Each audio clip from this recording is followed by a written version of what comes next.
Ferrari has an incredible advantage at race starts, and rivals are terrified.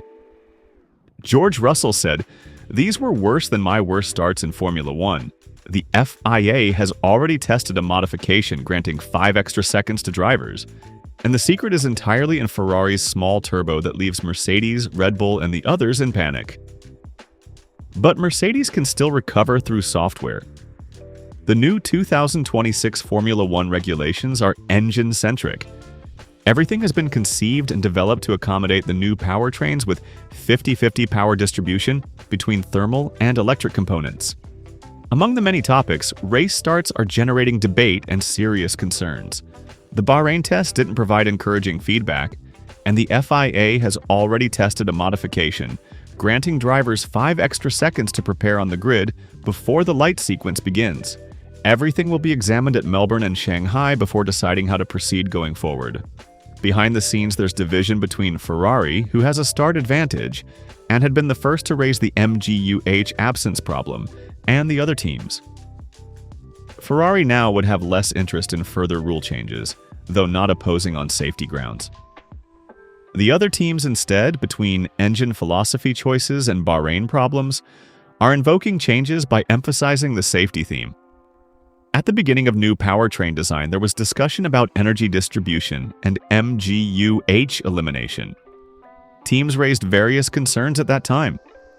Notable is Christian Horner's statement about the possibility of having to do lift and coast at Monza for more than half the straight.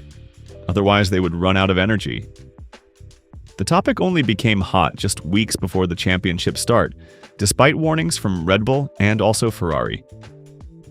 These warnings encountered strong opposition from Mercedes, evidently convinced they already had an advantage with that engine architecture. From what we've learned, Frederick Vasseur had raised concerns linked to race starts, not being able to exploit the MGU-H anymore to pre-charge the turbo with exhaust gases, and not wanting to waste too much electrical energy at the start. The topic became hot during Bahrain tests, pushing the FIA to conduct start practice at the end of every session during the second test week at the Sakir circuit. Alarming were the Audi shots showing the car almost unable to move in pit lane, or the sensations from McLaren and Mercedes drivers who took interminable seconds to get going. "These were worse than my worst starts in Formula One," said George Russell. A declaration that makes you understand the severity of the problem facing several teams. The start is a complicated process that changes radically with these power units. It's a combination of engine mappings, power management choices through MIUK only, clutch control, and the macro topic linked to the turbo itself. Teams had to decide the structure of these engines early in the design process. From what we've learned, Ferrari is the one that opted for the smallest turbo of the entire group. The choice wasn't made for race start specifically. This is a bonus arriving from the decision to adopt a solution that Maranello took for a project based on a reactive, drivable car with a highly evolved rear end. Seeing diffuser development, Ferrari built the SF26 with a precise philosophy. A reactive car in acceleration, drivable for pilots with an extremely evolved rear from an aerodynamic standpoint. The small turbo fits perfectly into this philosophy. It also brings some negative aspects, but advantages in starts and drivability compensate for those trade-offs. Analyzing the starts from the second round of Bahrain tests, noting these are relative data and teams like drivers are in an experimental phase with a system everyone defines as more complex. The key data point isn't the time drivers spend on their grid slot or maximum engine revs. A constant observed is how Ferrari-powered cars, particularly Ferrari and Haas with Cadillac further back, are those spending more time with engine revs above the average value of 5,000 RPM. The small turbo allows reaching high rotational speed sooner, while dissipating less energy and reducing overshoot risk. The main difference isn't peak RPM at clutch release, but pressure stability in the first 0.8 to 1.2 seconds. This is fundamental. In the very first instance after the start, turbo pressure stability makes all the difference between a perfect launch and a disastrous one. In data analysis, Ferrari and Haas show better speeds at the end of the straight after the start. This can be misleading data since more variables come into play, aerodynamics being primary among them, but also a driver who interrupts their start procedure earlier doesn't push all the way to turn one. or has different energy settings at that moment. More interesting is the initial advantage from 0 to 150 kilometers per hour shown by Cavallino-powered cars. In this phase, the merit is linked to the turbo's contained dimensions. This choice privileges rapid rev climb and pressure stability in transients. Lower inertia reaching optimal operating speed quickly helps in the clutch release phase in the very first meters after the start. With a more linear, less abrupt climb, it reduces wheel spin and helps in the second acceleration phase. This is the true secret of Ferrari's advantage that others are struggling to match. While others have larger turbos that take longer to spool up and have less stable transients, Ferrari has an immediate, clean, linear response from the moment the lights go out.